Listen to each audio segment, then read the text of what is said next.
Hello, j'espère que vous allez bien, je suis vraiment contente de vous retrouver aujourd'hui pour cette nouvelle vidéo. Alors on n'est pas sur un format vlog, mais sur un format blabla, en mode je raconte vos lives.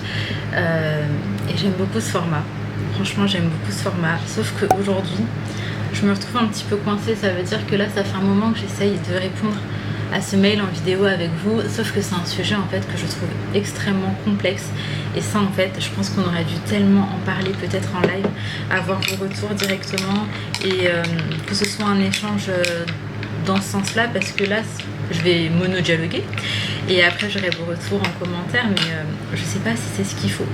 En fait je me mets vraiment à la place de cette femme, du coup je vais vous lire le mail aussi, mais je me mets à la place de cette femme, pardon. Et en soi, je peux comprendre totalement la situation, etc. Donc ça, il n'y a pas de souci. Dans tous les cas, je suis quelqu'un en général qui est très empathique et qui arrive vraiment à se mettre à la place de l'autre. Donc ça, dans tous les cas, c'est pas un problème. Mais le problème, c'est que j'arrive pas à solutionner le problème. Donc je vais vous lire le mail, histoire que vous puissiez voir plus clair. J'ai même été me faire un café.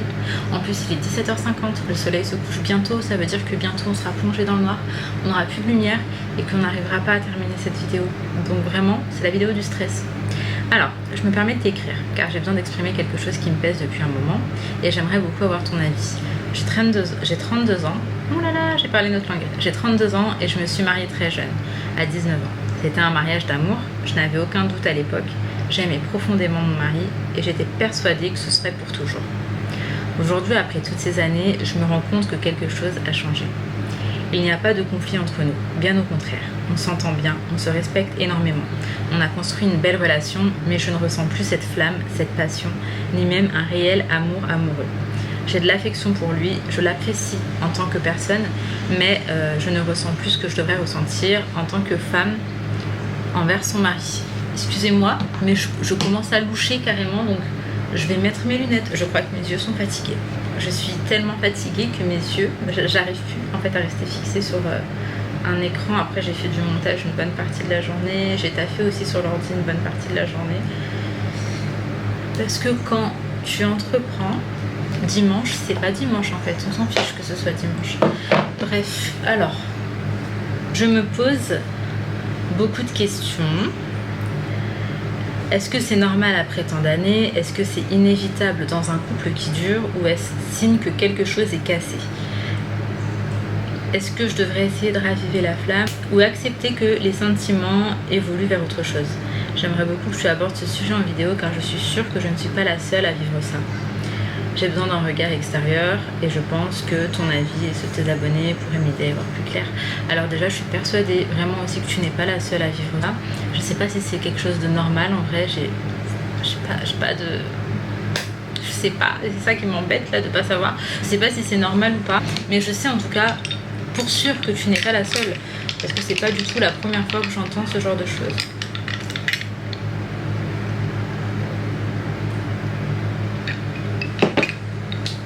Franchement, le café, c'est tellement la vie. Bref, alors la situation elle est très complexe. Je vais te conseiller comme je conseillerais ma meilleure amie par exemple. Et je pense que dans un premier temps, je lui poserai certaines questions, mais en fait, c'est ça le problème. On aurait dû dialoguer ensemble, ce serait plus simple. Mais genre, est-ce qu'il y a eu un événement qui a fait que après t'as été un petit peu genre comme dégoûtée et que t'en es arrivé là? Même si j'ai pas forcément l'impression, parce que tu me dis que vous vous entendez très bien, qu'il n'y a pas de conflit et qu'il y a énormément de respect. Alors déjà, sache que ça, c'est 3 bases tellement solides pour une relation, parce que parfois il y a de l'amour, mais il n'y a pas d'entente, il n'y a pas de respect et il y a beaucoup de conflits. Donc je sais même pas ce qui vaut mieux niveau situation. En tout cas, je conseillerais à ma meilleure amie d'aller voir un psy. Alors moi je trouve, pour ma part, l'expérience personnelle, que le psy ça aide énormément et que on a tous besoin à un moment donné dans notre vie de consulter. On a tous un petit peu des casseroles qu'on traîne, etc. et qui influent sur notre personne et sur nos relations et sur notre façon d'être avec les autres.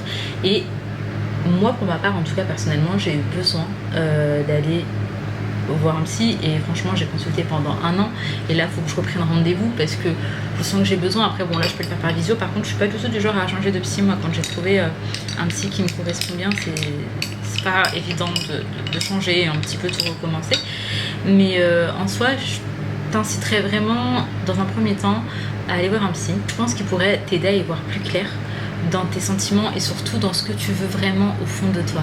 Parce qu'aujourd'hui tu nous exposes un fait, mais peut-être que même il y a une décision qui est déjà prise dans ta tête, ou peut-être pas, et c'est pour ça aussi que tu m'écris.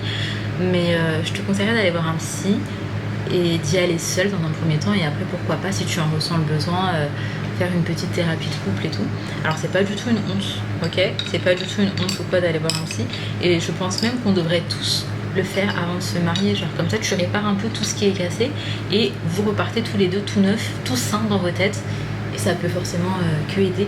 Après tu t'es mariée jeune, tu me dis 19 ans, je me suis mariée très jeune aussi, donc pour le coup on peut se comprendre, je me suis mariée à 18 ans et forcément qu'à 18-19 ans l'amour c'est le truc, en tout cas je sais pas pour toi, mais moi mon seul critère c'était l'amour.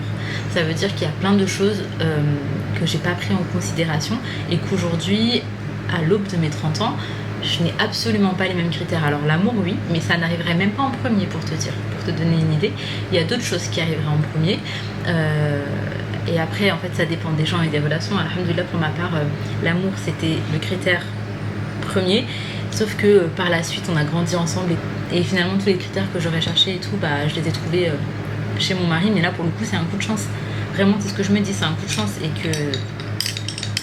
que forcément, quand tu te maries jeune, tout ça, c'est un petit peu compliqué, je trouve. Parce que t'es pas fini en tant que personne et lui non plus. Donc au fil des années déjà vous allez tous les deux changer. Est-ce qu'il y a eu un changement aussi qui a fait qu'aujourd'hui tu en es là? Je sais pas trop, mais tu vas forcément changer, évoluer et grandir avec ton mari, et tu vas devenir une autre version de toi, parce que tu vas plus être une, je vais pas dire une ado, mais à 19 ans si, toute ta vie. Donc tu rentres dans la vie adulte en étant déjà engagée, et ça déjà c'est un petit peu compliqué, tu vois. Donc moi ce que je te conseillerais, premier point, d'aller voir un psy. Deuxième conseil que je pourrais te donner, c'est essayer de raviver la flamme. Alors, est-ce qu'il faudrait que tu en parles avec lui? Honnêtement, je pense que oui, mais je me doute que c'est une conversation qui va être très douloureuse et qui peut vraiment blesser et faire du mal à ton conjoint. Et ça, c'est vraiment pas chouette. Mais peut-être que vous aurez besoin de ça pour avancer dans le bon sens tous les deux aussi. Peut-être aussi que si tu en es là, mais en fait je n'ai pas assez d'infos, mais peut-être qu'il y a des choses qui se font plus de son côté, des attentions, etc. Et que tout ça a fait qu'aujourd'hui t'en es arrivé là à ce que t'en es arrivé. Et donc peut-être que cette conversation pourrait changer des choses, et qui pourrait changer certaines actions qui pourront te refaire tomber amoureuse. Parce que par contre là pour le coup, je suis sûre de moi, j'ai l'ultime conviction qu'on peut tomber et retomber amoureuse de la même personne. Franchement, j'en suis complètement convaincue.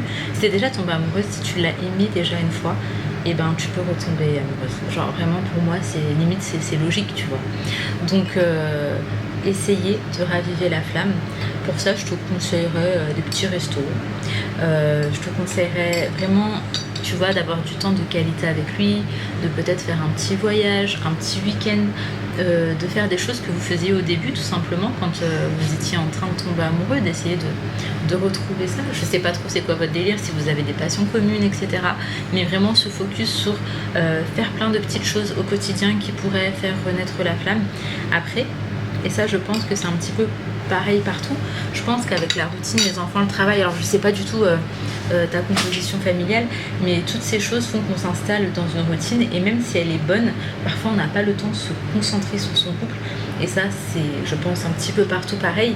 Et en fait c'est là où il faut vraiment qu'on fasse toutes des efforts pour toujours trouver du temps pour son couple, parce que c'est la base de la famille. Et puis un mariage c'est hyper sacré.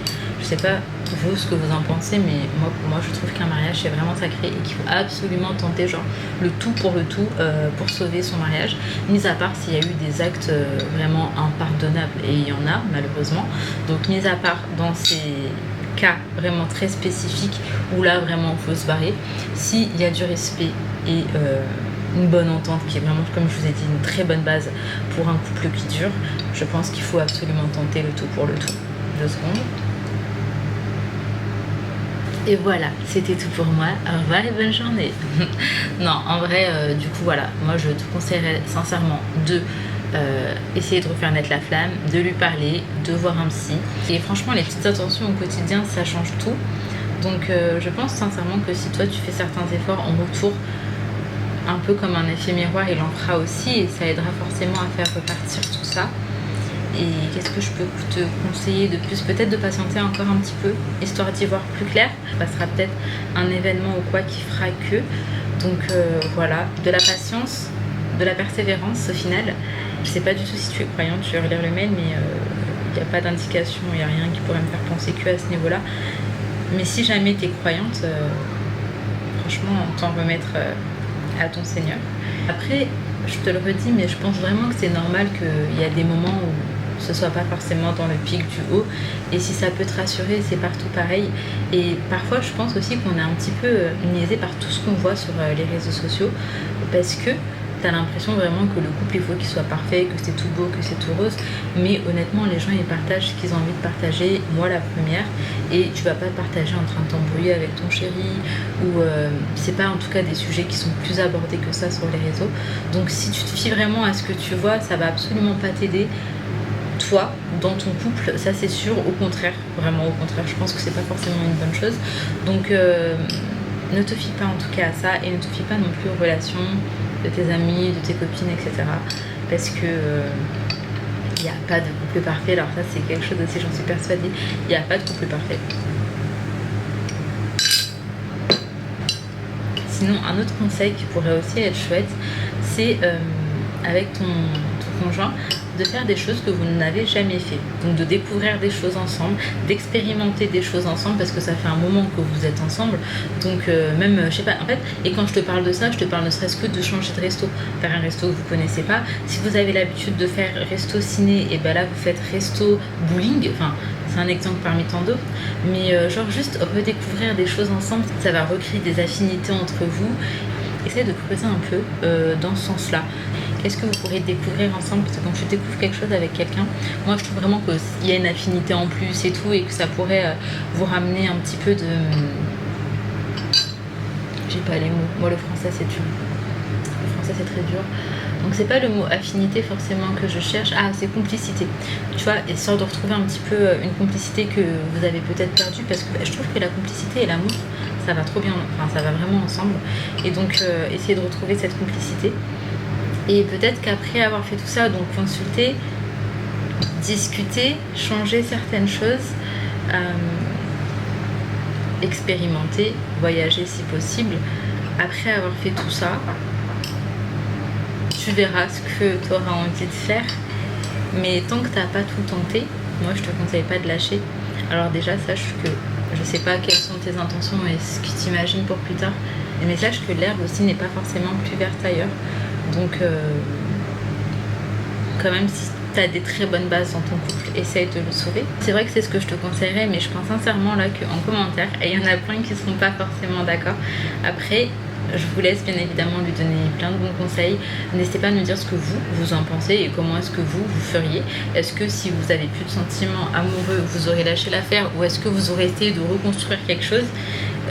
Donc voilà, bien évidemment, n'hésitez pas à lui écrire et à lui envoyer plein d'amour, parce qu'elle me fait quand même de la peine. Elle m'a l'air vraiment dans une situation où elle est perdue et tout, et c'est pas évident. D'ailleurs, je sais pas si tu es accompagnée au quotidien, si tu as des proches, des amis, de la famille qui t'aiment, mais j'espère sincèrement que tu pourras compter sur eux quoi qu'il arrive, et j'espère sincèrement que tu retomberas aussi amoureuse de ton mari si c'est ce qui est meilleur pour vous. En tout cas, merci beaucoup de m'avoir fait confiance, d'avoir pris le temps de m'écrire, et j'espère sincèrement que mes petits conseils qui sont absolument pas professionnels pourraient t'aider un petit peu, et que tu vas y voir plus clair, et que ça va mieux se passer pour toi.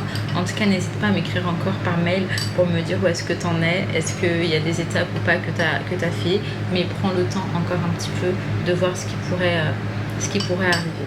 Voilà, donc moi je m'arrête ici, comme ça je termine mon café et je refile faire du montage pour essayer de m'avancer un petit peu sur ce que j'ai à faire. J'espère sincèrement que cette petite vidéo vous aura plu. N'hésitez pas, je vous remets le mail, à m'envoyer vos petites histoires pour qu'on blablate ensemble. Peu importe que ça parle de famille, d'amour, d'amitié, d'argent, de tout. On est là et c'est cool de discuter ensemble et d'avoir vos retours. Donc je vous fais de très gros bisous. Prenez soin de vous, prenez soin de vos proches, et on se retrouve dès demain, Inch'Allah, pour un daily vlog.